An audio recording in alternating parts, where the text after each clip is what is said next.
Sounds like we're not going to get away with having a dry weekend, and some of us could even see rumblings tonight. Let's get the latest from Hutch in your no-wait weather forecast. Hutch? Thanks so much, Andrea. As we begin our evening, the Storm Team Skycam showing just a few clouds here in the FM area. Most of us will be quiet this evening, minus some spotty storms. As we take a look at that radar, we do see some activity in central Minnesota and also southwestern Minnesota. Near Minot, though, moving in the generally very slow southeasterly direction. A chance for a storm or two. Just south of Fergus Falls, we have a little sprinkle out there. That storm not developing. Any storms that do pop up this evening could become severe. Hail and gusty straight line winds will be the threat, but it will be overnight when the storms out west make their way through, and we'll have a better chance of showers here in eastern North Dakota and western Minnesota. So the evening, for the most part, quiet, minus pop-up showers and thunderstorms. Temperatures slipping into the 60s with the best chance of showers coming after the midnight hour here in the valley, Andrea. So that's how we close out our work week, but the weekend looks unsettled with more chances of severe storms on Saturday. I'll have hour-by-hour details in the forecast here in a few minutes. We need to know for all those outdoor activities. For Dad. Yeah, of course for Dad. Yes. Thanks, Hutch. Fargo police are investigating an overdose that sent one person to the hospital early this morning. They say it happened just before 4 a.m. in the 1400 block of 10th Avenue South. It comes at a time when others in the valley are reporting supposed bad batches of various drugs hitting the metro.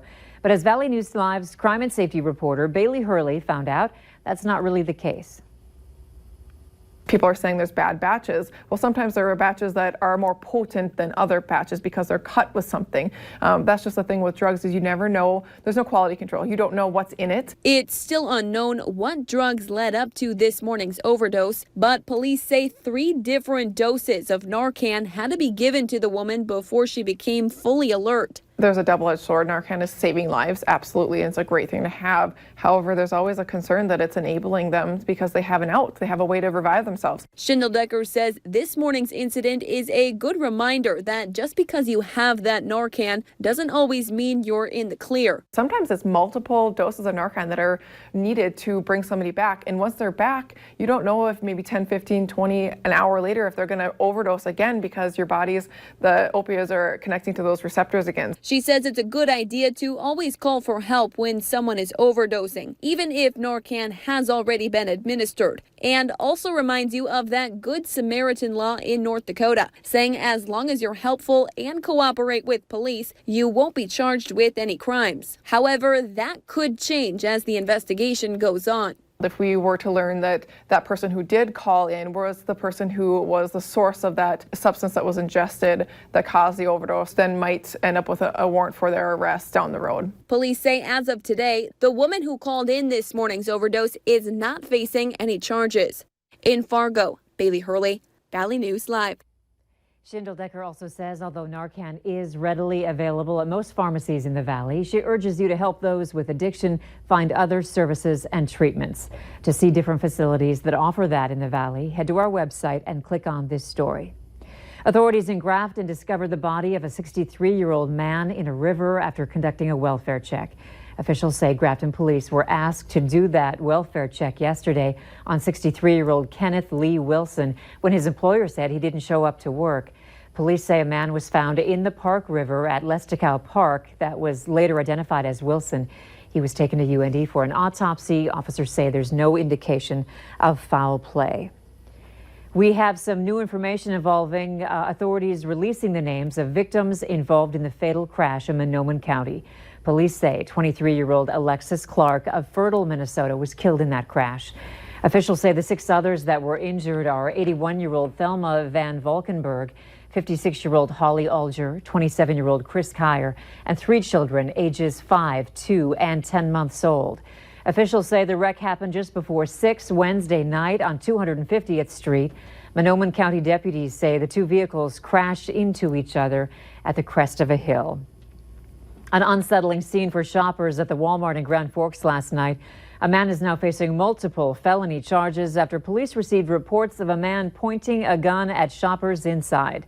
Police were called to the Walmart on Gateway Drive around 10:30 Thursday night. Officers were able to quickly identify 30-year-old Brandon DuBois, who they say was yelling at an employee. When police arrested him, they said they smelled alcohol on his breath. A store manager told police DuBois was using racial slurs and pushed an employee.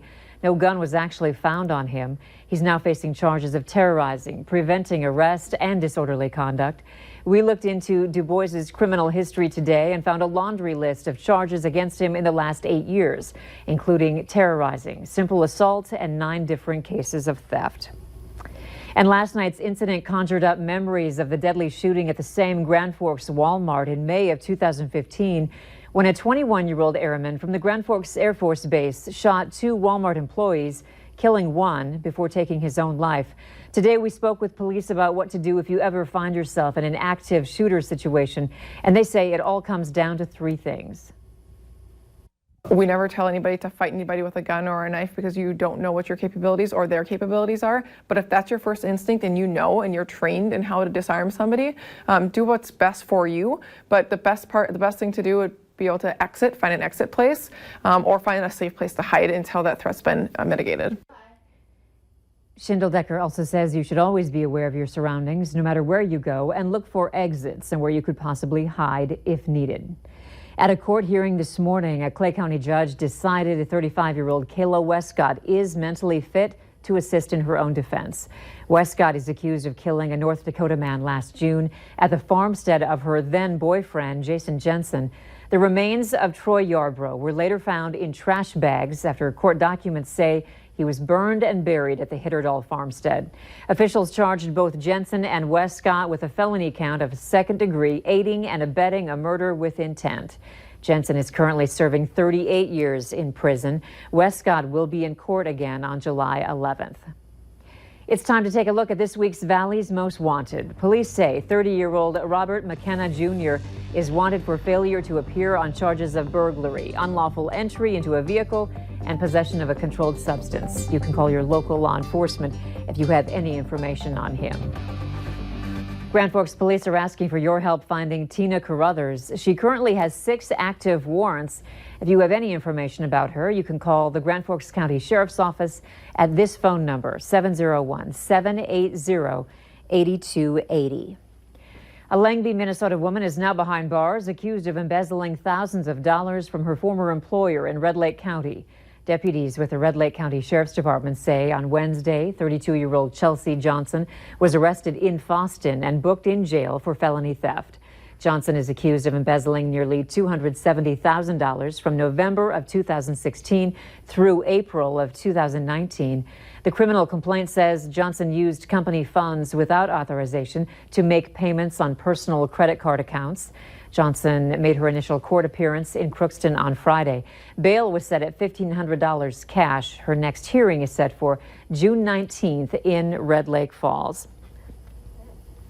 A former Uber and Lyft driver is facing community service after court records say he faked damage to his car. 34-year-old Travis Rolland is accused of putting fake vomit on his car so passengers would be charged for the damage.